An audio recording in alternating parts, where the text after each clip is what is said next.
I turned 71 that evening, though I didn't mention it to the waiter when he lit the small candle stuck into a slice of complimentary cheesecake. I never cared for the fuss. My wife, Angela, God rest her soul, used to make a whole ritual out of it. Balloons tied to the kitchen chairs, chicken marsala simmering on the stove, the old Philips radio playing Sinatra in the background. But she had been gone for 6 years. And now birthdays felt more like administrative reminders. You are still here. The world has not noticed. The restaurant was a small Italian place on Maple Avenue. The sort of cozy spot where the chairs creak a little and the tablecloths smell faintly of tomato and old wood. I like that. Familiar things keep an old man anchored. My son, Mark, however, preferred sleeker places, stainless steel, glass walls, food arranged with tweezers. But he had agreed to come here because, as he said, "Dad, it's your day. Let's just get this over with." Okay, get this over with. His exact words. I arrived early, as I always do. Sat at the corner table where the light isn't too harsh and the draft from the door doesn't reach. I ordered a hot tea and traced the grain of the wooden table with my thumb, feeling the knots and ridges like old scars. They arrived 20 minutes late. Mark in his fitted gray jacket and his wife Lillian in something beige and expensive looking, the type of fabric that announces how much it costs before the person wearing it opens their mouth. "Dad," Mark said, leaning down to kiss the air near my cheek. "You look good." He said it the way a doctor says the swelling hasn't gotten worse. A clinical compliment. Lillian sat without greeting me, immediately adjusting her napkin as if the table might infect her with something. "We pre-ordered," she said, not looking up. "I hope that's fine." I smiled. "Of course. This place makes a wonderful." "I'm sure," she interrupted. Conversation with them was always like walking barefoot on gravel, possible, but rarely pleasant. Dinner went by in slow increments. They talked about the cruise they wanted to take. We need to decompress after such a long year. About the new car lease, $780 a month, but worth it. About the renovations of their condo. Your contribution really helped, Dad. My contribution? Yes, the $58,400 I'd transferred 2 years ago temporarily, when their bathroom flooded. Funny how temporary money becomes permanent when it leaves your account. They barely asked about me. When they did, it was practical. "Did you refill your medication? Is your knee still giving you trouble? Have you considered installing one of those chair lifts on the staircase?" Every question was a reminder. You're old, you're fragile, and you require management. Near the end of dinner, Mark cleared his throat, a too formal gesture for a family dinner. He reached into his jacket pocket and slid something across the table. "Here," he said, "your birthday gift." The object thumped lightly against my water glass. A glossy trifold brochure, bright colors, smiling elderly people sitting in sunlit gardens. The words printed across the top. Silver Pines, assisted living with dignity. For a moment, I thought it was a joke, a poorly chosen one. But when I looked up, Mark's expression wasn't joking. It wasn't even awkward. It was relieved. "As you get older," he began, "we really think you'd be more comfortable in a place designed for your needs. Meals, medication, social activities, supervision," Lillian added softly, with a sympathetic smile that did not reach her eyes. Something in my chest tightened, not the dangerous kind, no, something colder. I placed my fingers on the brochure. The paper felt too smooth, like the artificial texture of a hospital wall. "I didn't realize," I said slowly, "that my needs are such a burden." Mark exhaled sharply.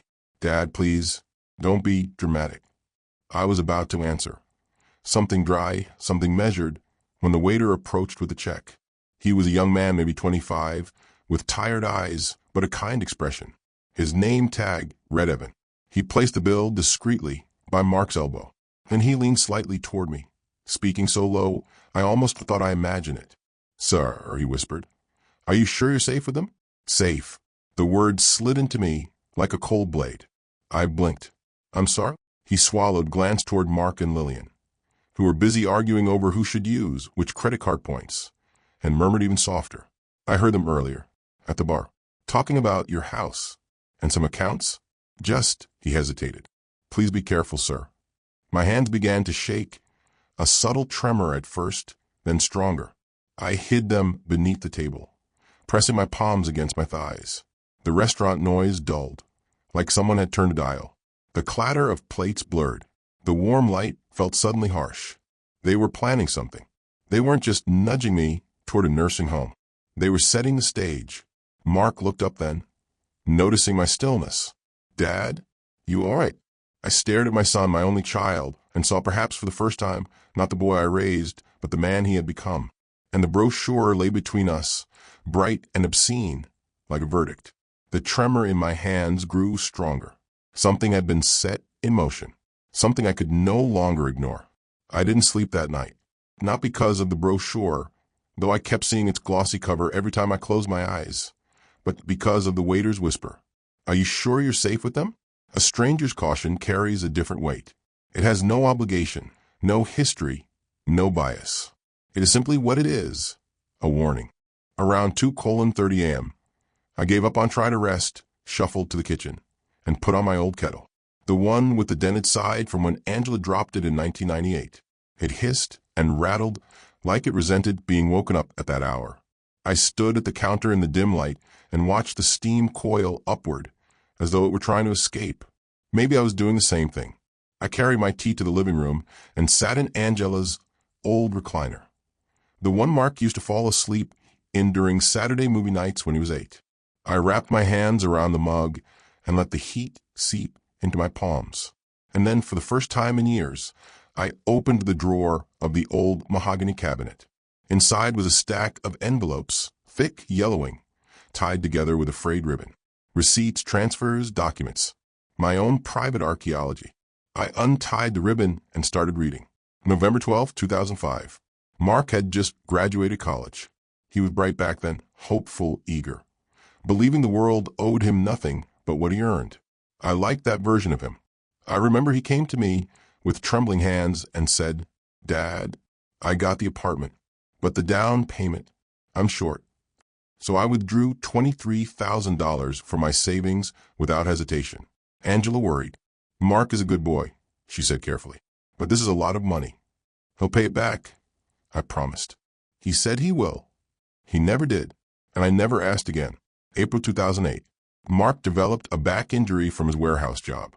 He called at 6:47 p.m. I still remember because Angela was making lasagna, and the kitchen smelled of oregano and burnt edges. "Dad, the insurance doesn't cover it. I don't know what to do." So I wired him $11,900 that night. He said, "You're saving my life." Funny how gratitude ages faster than the person who felt it. June 2019. This one stung the hardest. Mark and Lillian's condo had water damage. Or so they said. They needed a contractor. They needed temporary liquidity. The repair quotes came in suspiciously polished, but I didn't question it. I transferred $58,400 on a Tuesday morning. Angela had been gone for 3 years by then, and helping Mark made the empty house feel a little less hollow. I thought, maybe he still needed me. He never mentioned the repairs again. In retrospect, the only thing that got fixed was his financial problem. Not the ceiling. The wedding contribution, $41,750. I shouldn't have paid that. 7 years ago now, Lillian wanted a sunset ceremony with professional lighting. The lighting alone cost $6,000. The venue deposit, $15,200. Catering, another $18,000. Mark had said, "Dad, you paid for your wedding with Mom, so it's only fair." Fair, as if generosity were a debt owed. I sifted through the years, the small withdrawals, the large ones, the notes I'd carefully written on each slip. Help for Mark's business. Mark says he'll return this next month. Money for Mark's moving expenses. Emergency fund for them. Again, thousands upon thousands. And as the kettle clicked off again, a second boil I hadn't meant to start, I realized something with a slow, painful clarity. Mark didn't see these as sacrifices. He saw them as installments toward an inheritance he believed he already owned. I remember the first time I felt something shift in him. It was 2 years after Angela died. I'd gone over to bring Mark some homemade stew, a recipe Angela perfected, when he used to beg for. When he opened the door, he looked irritated. "Dad, you should call before you come." I blinked. "I thought you'd like a visit." "It's just we're busy. You can't just drop by anymore." Drop by? To my own son's threshold, I stood in their hallway, the smell of fresh paint and expensive candles. Holding a Tupperware container I suddenly felt foolish for carrying. Lillian walked past me with a glass of white wine, barely acknowledging my existence. That was the night I started eating dinner alone, and the night I began noticing how often they used phrases like, "We're managing. It's better if you don't worry about our finances. Dad, you don't need that big house. You should think about what's practical at your age." At your age, the polite knife. And then came the recent ones, the ones I had ignored, but which now pulsed like neon warnings. Lillian asking for copies of my utility bills to help reorganize things. Mark asking if I'd considered simplifying my accounts. Him mentioning casually that assisted living solves a lot of logistical issues. That one time he said, "Dad, what's the point of a 2-bedroom house for one person?" And the worst of them all, "Your will is still the same, right? Nothing changed after Mom died." He said it over coffee like he was discussing the weather. At 4:17 a.m., I closed the drawer. I had been wrong about many things in my life. My capacity for patience, Mark's capacity for gratitude. But I was no longer wrong about this. My son didn't want me safe. He wanted me stored, conveniently, quietly, legally. And the waiter, what had he overheard? My phone buzzed suddenly, a message from Mark. "Dad, think about the brochure, okay? It's the best for all of us." All of us. That phrase changed something inside me. Because for the first time, I realized he wasn't planning for my future. He was planning for my disappearance. I didn't intend to go back to the restaurant the next day. A 71-year-old man shouldn't appear twice at the same Italian place in less than 24 hours unless he has no one else to speak to. And I wasn't ready to admit that to myself. But at 10:32 a.m., as I sat at my kitchen table, staring at the cold remains of yesterday's tea, a sudden thought hit me with the clarity of breaking glass. The waiter didn't whisper out of politeness. He whispered out of fear. His voice had trembled. His eyes had flicked toward Mark, as if he wasn't warning a confused old man, but stepping into something dangerous. And so I found myself walking down Maple Avenue, hands buried deep in my coat pockets, my mind thudding with one question. What exactly did he hear? The restaurant was nearly empty. Lunch service wouldn't begin for another 30 minutes. Chairs were still stacked upside down on the tables. The air smelled faintly of lemons and last night's marinara. Evan, the waiter, was wiping down the counter. He looked up when he heard the door chime. "Sir?" His eyebrows lifted. "Are you all right?" He remembered me. That was something. "I didn't get a chance to thank you properly yesterday," I said. His face tightened, not with discomfort, but with caution. He set the cloth down slowly. "You shouldn't be here." "Why?" He lowered his voice. "Because they might come back." My stomach turned to stone. "They?" "Evan," I said, stepping closer. "What did you hear my son say last night?" He swallowed, a sharp, nervous gulp that made something inside me twist. "Look," he began. "I wasn't trying to eavesdrop. They were just talking loudly at the bar before you arrived. I didn't realize you were their father until later." He checked the front window, as if Mark might appear at any second. "They were talking about your house." My pulse jumped. "What about it?" Evan hesitated. Then he reached under the counter, pulled out a folded slip of paper, and slid it toward me. "I wasn't sure if I should show you this, but I heard enough to know something wasn't right. I wrote down part of what your son said because, well, it sounded like something someone might need later." My hands shook as I unfolded it. Inside were 2 scrawled lines, written hastily in blue ink. "Once he signs, everything transfers. Just need him placed before the bank flags it." My vision tunneled. Placed. Like luggage. Like an object. Like a problem to be relocated. Evan watched my face carefully. "Sir, I mentioned a specific account too. Something about the $72,000 transfer looking legitimate once you're settled somewhere." He couldn't finish the sentence, but I didn't need him to. The $72,000 transfer. The one I thought went toward their condo repairs 7 months ago. I turned cold all over. They forged something, didn't they?" I whispered. Evan's silence was the confirmation I feared. "I don't know," he murmured, "but he said they were meeting with someone at a bank on Tuesday morning. He said, once Dad's in the facility, they'll have no choice but to approve it." Approve it? What did they want the bank to approve? Power of attorney? Access to my house? My accounts? All of it was possible. Too possible. By the time I reached my house again, my lungs burned from walking too fast, and my hands are shaking so violently I dropped my keys twice. I went straight to the drawer with the old records, the one I almost regretted reopening the night before. I pulled out the binder with my bank statements and tax records. The edges were frayed from years of shuffling, but the numbers were clear. Page after page, I scanned through transfers, payments, deposits. My finger froze over the entry for May 17th. $72,000. Transfer code. DNR PRP Assist.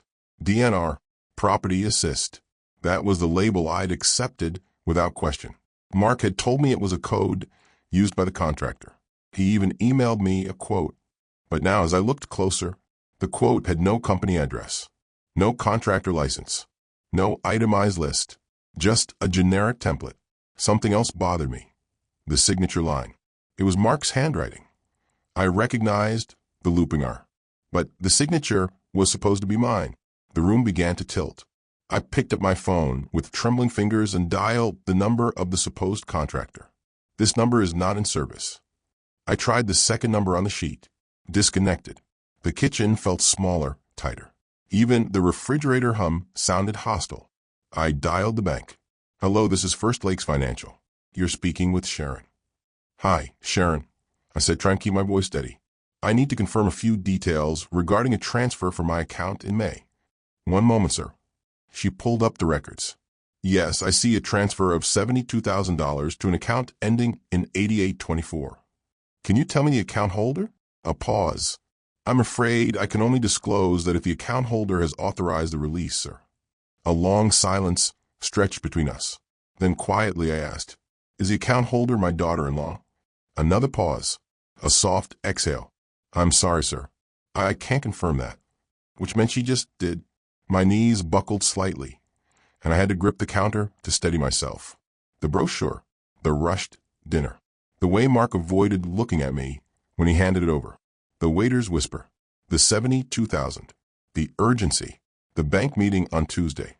It all fused together like pieces of a puzzle finally snapping into place. They didn't just want me out of the house. They needed me removed before the bank froze anything, before the forged repairs were questioned, before anyone asked why $72,000 vanished into Lillian's account. They needed me somewhere without access, without agency, without a voice. They needed me placed. I stood there in the kitchen, the afternoon light slanting across the tiles, dust floating in quiet patterns, and I felt something inside me harden in a way it hadn't since Angela died. Not fear, not sadness, something older. Resolve. A brittle, cold resolve I had forgotten I still possessed. At 6:14 p.m., I did something I hadn't done in years. I called a lawyer. Not just any lawyer. Angela's lawyer. The only person she trusted enough to write our will. He answered on the second ring. Mr. Halden? His voice was warm and steady. It's been a long time. What can I do for you? I inhaled deeply, my hand tightening around the phone. I think my son is trying to steal my house, I said, and I need to know how to stop him. The line went silent for a heartbeat. Then, tell me everything. And so I did. The following morning, I woke before the sun had the courtesy to rise. The house was cold, the kind of cold that gets into your joints before you even stand up. I sat on the edge of the bed and told myself I wasn't trembling. The floorboards were just uneven, the air too chilly. But the truth was simpler. I was afraid of what the day would bring, or perhaps afraid of what it would confirm. By 8:00 a.m., I was sitting in the modest office of Harold Winters, Angela's old lawyer. The man hadn't changed much. Same thick-rimmed glasses, same tired but kind eyes, same wooden desk too cluttered with case files to be impressive. I used to mock his decor behind his back, calling it the aesthetic of overdue paperwork. Now it felt oddly comforting. Harold listened without interrupting. I told him everything. The brochure, the whispers, the note from the waiter, the forged contractor quote, the $72,000 transfer. Every word tasted like betrayal. When I finished, he didn't lean back dramatically or sigh heavily. He just folded his hands and said, "Your son is attempting financial elder abuse, and he's doing it with planning, not impulse. Those words made my chest tighten in a way no cold air ever could. He explained the steps in a calm, steady cadence, the kind a man uses when he doesn't want you to panic. First, he'd file an emergency notice with the bank to freeze any action involving my property or accounts without my explicit, in-person confirmation. Then he'd submit a fraud alert to the county clerk, which would temporarily block any transfer of real estate. And then his voice softened for the first time. He suggested issuing a cease and desist letter directly to Mark and Lillian. Expect anger, he said. People who plan to steal often react like the stolen from are the ones committing the crime. I didn't want drama. I didn't want confrontation. I just wanted my own son to stop treating my life like a wallet he hadn't finished emptying. But the world rarely gives us what we want just because we've been kind. We finished the documents by none. I signed papers with a strange sense of finality, as if I were signing away a belief I had clung to my entire life, that love alone could keep a family intact. At the end, Harold handed me a printed copy of the fraud alert. The document was cold in my hands, heavy, official, and painfully necessary. Go home, he told me. Rest. I'll handle the rest. But I didn't rest. Back home, I found myself pacing from room to room, noticing suddenly how small things had changed these last years without my permission. The framed wedding photo on the mantel was slightly crooked. The rug by the back door had frayed at the corner. Angela's favorite mug, the chipped blue one, was still in the cabinet, untouched since the day after her funeral. I took it down, ran my thumb over the crack, and wondered what she would have said about all this. You always give too much, Harold, she would sigh. But people will take everything if you let them. How right she'd been. The phone rang at 3:28 p.m. I recognized the number instantly. Mark.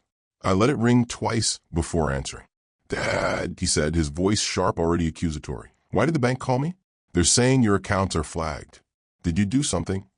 No, I said quietly. You did. There was a pause, a stunned, wounded kind of silence. Then he snapped. What is that supposed to mean? It means, I said, letting the heat in my chest ignite just a little, that you will not be accessing my house or my money. Not now. Not ever. He laughed, a short, mocking burst. Dad, come on. You're acting paranoid. Paranoid? I repeated.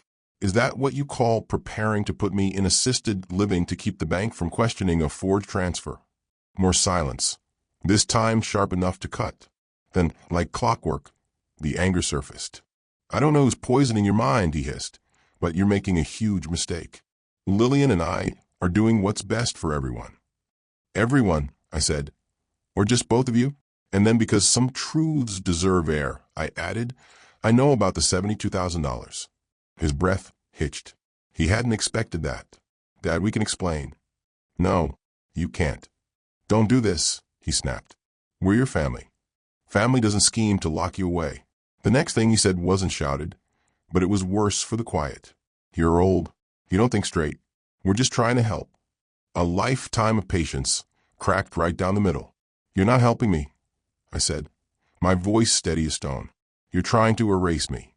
He inhaled sharply, as if preparing a retort. But in the background, I heard Lillian whisper something. Her voice was muffled, but unmistakably urgent. Then the line went dead. I stared at the phone in my hand long after the call ended, feeling neither triumph nor relief, just a hollow ache where something warm used to be.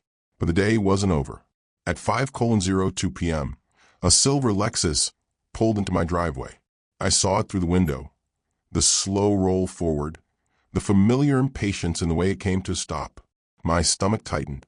Mark got out first, shoulders squared, jaw locked. Lillian followed, clutching her beige coat as if she were stepping into hostile territory.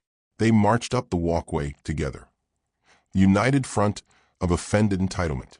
The doorbell rang, once and again harder. I opened the door, but didn't step aside to let them in. Mark spoke first.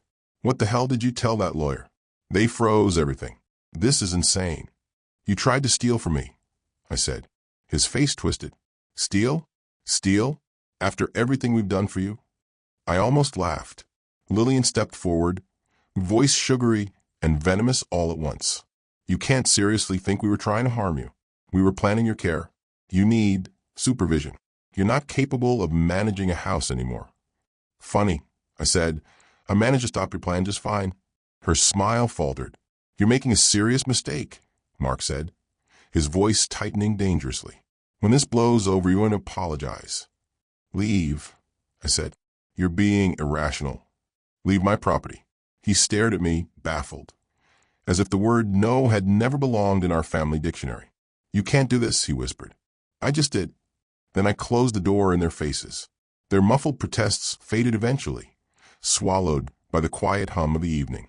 I walked to the kitchen, poured myself a glass of water, and sat in Angela's old chair again.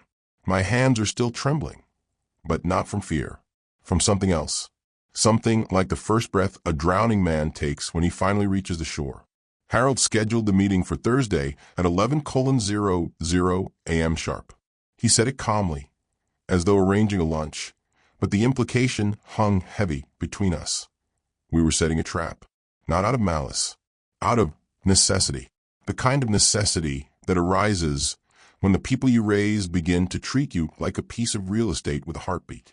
The morning felt unnaturally clear, too bright, as if the sun itself wanted to witness what was coming. I wore a clean shirt, pressed slacks, and Angela's old wristwatch, the one she gave me on our 30th anniversary.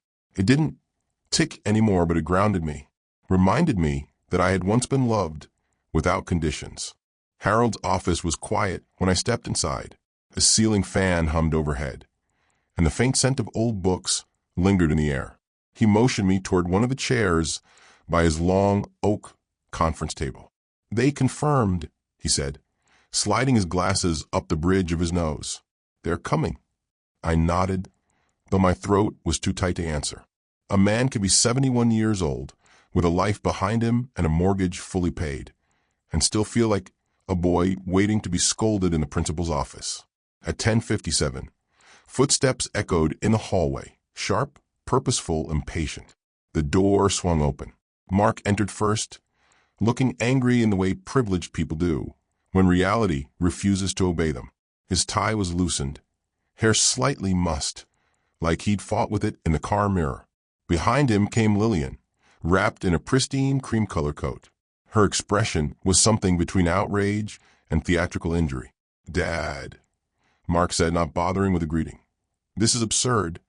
Please sit, Harold said, in a tone so steady it cut through Mark's momentum. We have a few things to clarify. Reluctantly, they sat across from us. Lillian crossed her legs, lifting her chin.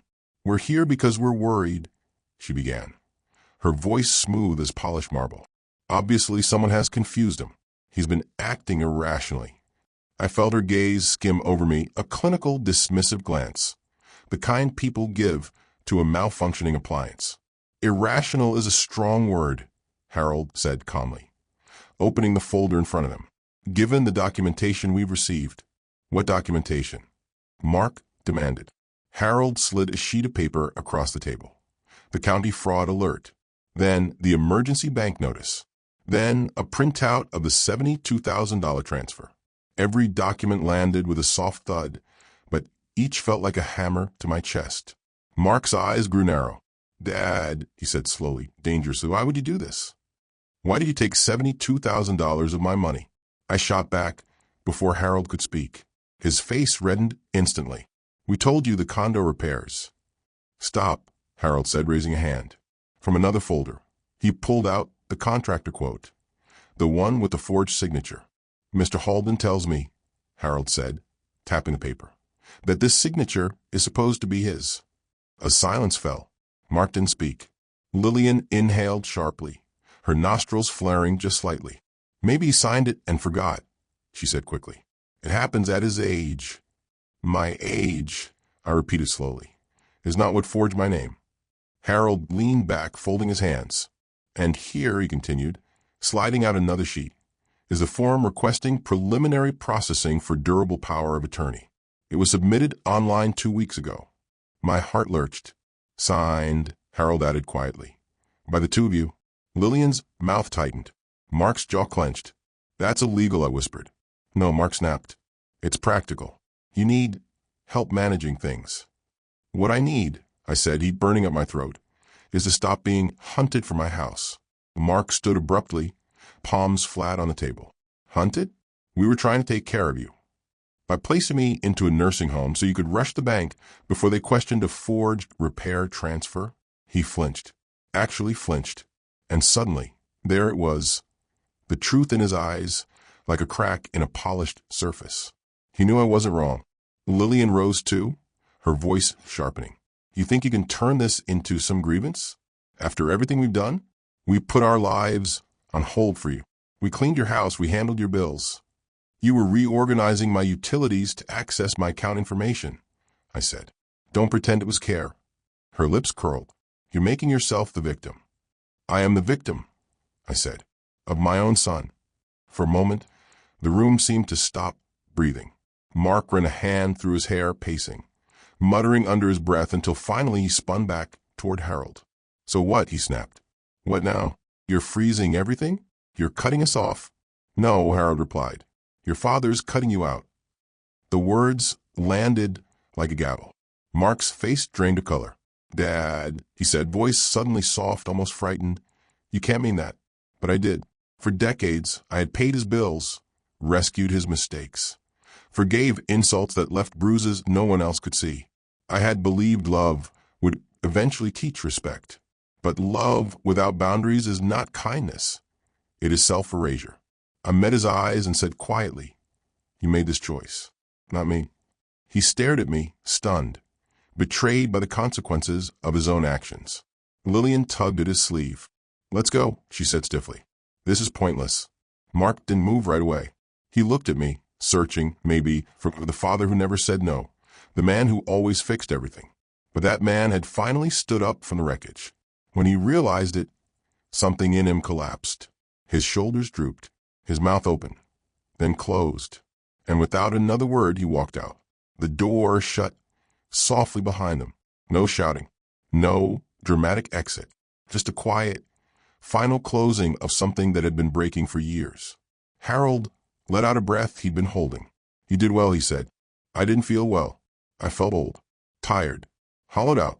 But beneath that, beneath the ache, something steadier pulsed. A strange relief. I thought, I murmured, it would hurt more. It will, Harold said gently. Later, but not today. We sat in silence. The fan hummed above us. Sunlight stretched across the table, illuminating the papers Mark had tried so hard to control. Papers that now protected me from him. When I finally stood to leave, my legs trembled slightly, not from fear, but from the weight that had lifted. For the first time in years, I walked out of the office as a man who had stopped apologizing for existing. The strange thing about justice is how quietly it settles. It doesn't arrive with trumpets or applause. It arrives in envelopes. 3 weeks after the confrontation in Harold's office, on a gray Tuesday morning that smelled faintly of rain and burnt toast, I found 3 letters in my mailbox. One thick, one thin. One with a county seal so dark it looked carved into the paper. I carried them to the kitchen table, set them neatly beside my cooling cup of coffee, and opened them one by one. The first was from the bank. Your fraud report has been fully reviewed. The $72,000 transfer has been reversed pending legal proceedings. Reversed. Not paused. Not questioned. Reversed. Somewhere in their condo. I imagined Lillian's perfectly manicured hand shaking as she read her version of the notice. Somewhere Mark was pacing again, muttering curse words into the air. The second envelope was from the county office. A temporary restriction has been placed on any attempts to alter, transfer, or leverage the property at 1148 Crescent Lane. Any request filed by Mark Halden or Lillian Halden is to be automatically rejected. My house, mine no longer had their shadows reaching for it. And the third envelope, the thick one, carried the most unexpected blow. A subheading, investigation scheduled, financial exploitation of a vulnerable adult. Mark and Lillian were under formal review. Harold had warned me this might happen if the evidence was strong enough. Evidently, it was stronger than even he'd anticipated. I didn't feel triumphant. I didn't feel vindicated. Mostly, I felt still, as if the quiet inside the house finally matched the quiet inside my ribs. Mark didn't call. Lillian didn't call. But their silence didn't stay still for long. On a windy Thursday evening, as I sat on the porch with a blanket wrapped around my legs and Angela silent, watched ticking nothing on my wrist, A car pulled into the driveway. Not the Lexus this time. A rental sedan. Modest. Nervous looking. Mark stepped out alone. He walked toward me with hesitant steps, like a man approaching a gravestone he isn't sure he has the right to visit. His eyes were red-rimmed. He looked thinner. "Dad," he said, stopping a few feet away. "Yes, Mark." He opened his mouth. Closed it. Tried again. "I lost my job." I nodded. I had expected that. Banks don't keep loan officers under active investigation for elder exploitation. Even rumors are enough to shake loose the weakest branch. And Lillian, he hesitated, is staying with her sister. Not unexpected either. There are women who stand beside their husbands in the storm, and there are women who only ever love the roof. Lillian had always been the latter. Mark looked at me, his face a mixture of anger, shame, and something that resembled fear. Not fear of me, fear of what he had become. "I didn't mean for it to go this far," he whispered. "We were just stressed. Money's been tight. I thought you'd help, like you always did." "That was the problem," I said. "You counted on it." He flinched. A gust of wind rattled the porch railing. The leaves swirled across the yard like frantic hands searching for something to hold. Mark swallowed. "Dad, is there anything I can do?" It wasn't an apology. Not really. It was a question spoken by a man standing in the ruins, still unsure how to read the landscape. "You can learn," I said softly. He stared at me. I didn't move. The porch light flickered between us, a dull pulse of old wiring and older wounds. After a long moment, Mark nodded slowly, as if accepting a verdict that had always been inevitable. He turned and walked back to the rental car. Didn't plead, didn't bargain, didn't accuse, just walked away. For the first time in a long time, he looked like the boy he once was, small, uncertain, searching for a path that led back home. But I couldn't guide him this time. That was the price of what he'd done. The investigation proceeded without my interference. Harold handled everything. I simply woke up each day, drank my tea, and sat by the window with the soft ache of someone who has finally stopped bleeding. Spring came early that year. The air warmed. The pear tree in the front yard budded a pale green. Birds began to return, sparrows, finches, even a bold blue jay who perched on the railing each morning like he owned the place. And one quiet April morning, Harold stopped by with news. "The bank resolved the case," he said, handing me a final letter. "Mark won't face charges if he completes the restitution plan, but he'll have a fraud mark on his record for 7 years. 7 years. Long enough for him to learn. Long enough for me to breathe." "Are you satisfied?" Harold asked. I thought about it. Truly thought. Satisfied is a complicated word. Justice rarely feels like joy, more like the easing of a long-held tension. "Close enough," I said. Harold smiled. And just like that, life continued, not the same, not broken, but something sturdier, something earned. Most evenings now, I sit on the porch with Angela's watch on my wrist, and the blue jay perched beside me like an impatient neighbor. I watch the sun dip behind the roof lines and think about how quiet the world becomes when you finally remove the wrong people from its center. As for Mark, he sends a postcard every now and then, not asking for money, not explaining himself, just a few lines about work, or a book he's reading, or a memory he found in the back of his mind. Maybe he'll come back someday. Maybe he won't. Either way, the house stands. My life stands. I stand. For now, for the first time in years. That is enough. And sometimes, when the wind carries the faintest echo of Angela's laugh from some corner of my memory, I think, I wasn't the one who needed a nursing home. I was the one who finally came home to myself.